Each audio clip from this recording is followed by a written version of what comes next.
then when you realize, it could be simpler, then the web is really basically a very, very simple idea, very simple. We don't need gigabytes of code. The fourth kernel was like 24 kilobytes. We can write small programs. If we write small programs, we have a sporting chance we can understand them. The old truths: keep it simple, make it small, make it correct, fight complexity. I mean, we have been doing this for over 3 decades, and C is, in the end, a very simple language. It's one of the reasons I enjoy C, even if the other side of that picture is obviously that because it's simple, it's also very easy to make mistakes. There's a tempting assumption that intelligence and complexity go hand in hand, that the smarter the person, the more elaborate their work. So why are the experts the ones working hardest to keep things simple? Tim wanted the web to be a place to share data. Simple as that. Now, he could have flexed on everyone by building this place in Haskell or C++, but those would have made it harder for people to share data. So we used HTML and CSS, which are just based on tags and keywords. That meant normal people could figure out how to actually use it. And by the way, Tim documented 7 principles of design for himself. 5 of them are about simplicity. Next smart person who also likes lists, Frank had 9 rules.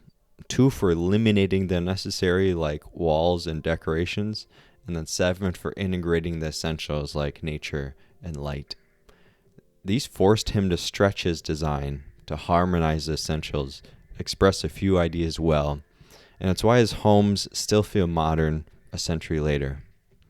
This aviator believed the role of engineers was to remove until a cohesive whole remained. He saw this process happen with his planes.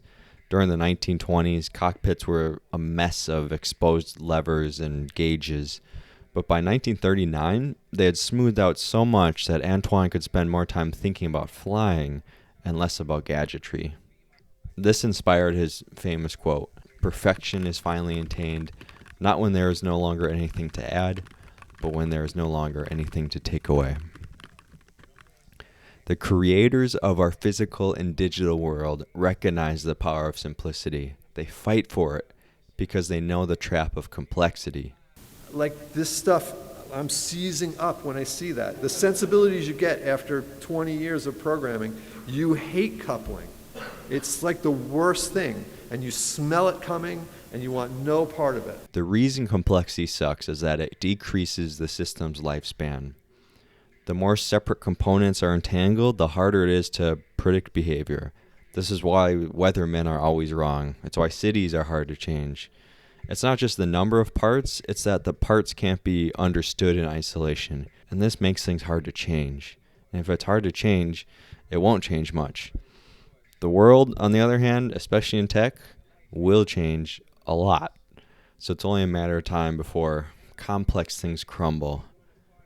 We only need to peek at a few open source projects to see how this all plays out. So if it's true that complexity kills, then the projects that survive should have fewer dependencies. And by the way, we all know naming's hard, but whoever called packages or modules dependencies really got it right. The more dependencies a project has, the more relationships, the more complexity. Anyway, here are 19 open source web projects. The average is 6.5 years old with 72,000 to 3 million lines of code, 11 to 340 dependencies. This is the real stat to pay attention to though. Lines of code per dependency.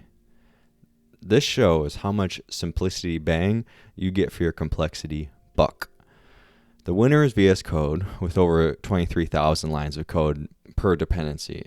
It's backed by Microsoft, so that makes sense. There's a lot of money and time spent keeping it lean. But close behind is Super Productivity, an app with 614,000 lines of code and just 29 dependencies. Oh, and it's backed by one guy in Germany who's been working on it part-time for the last 9 years. The reason this project has survived this long is that it's resisted complexity. If we compare this to my own app, Compass, which is similar to a Super Productivity and Spirit, we see it's at the bottom of the list because I ate from the forbidden fruit of the NPM tree way too often.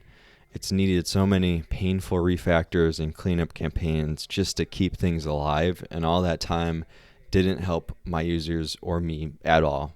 Just peak foolishness, thinking I could get something for nothing. The grizzled OGs at Remix are wiser than me. That's because they've made the avoidance of dependencies a core principle of their framework.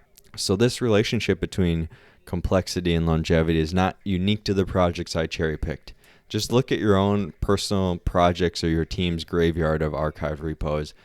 I will bet the ones that didn't make it had complex relationships. So now that we're on the same page, we can look forward, because software is becoming cheaper, and we're forced to ask ourselves, does it need to be this complicated?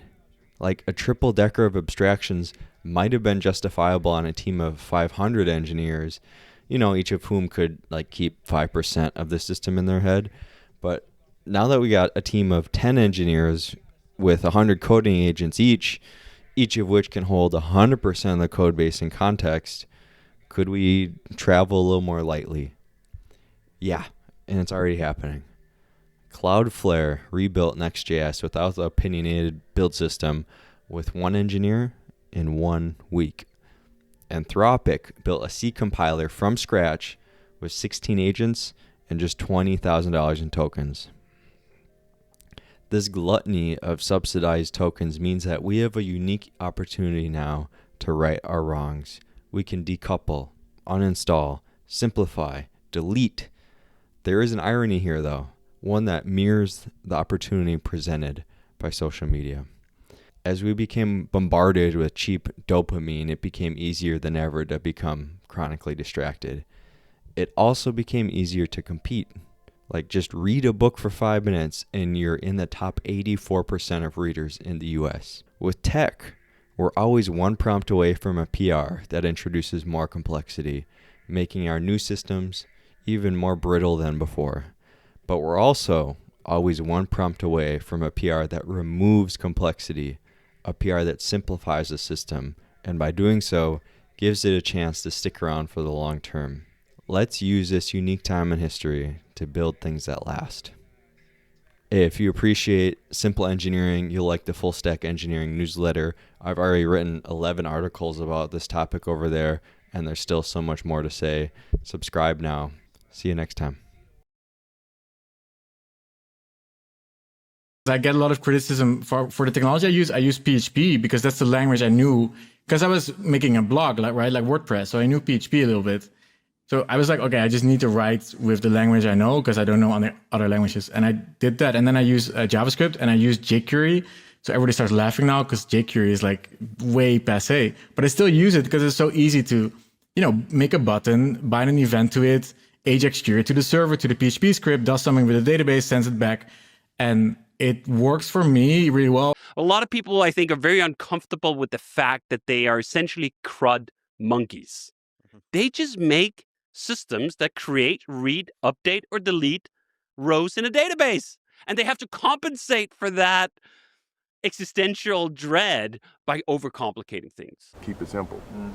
Because now you're not trying to overthink, just keep it simple.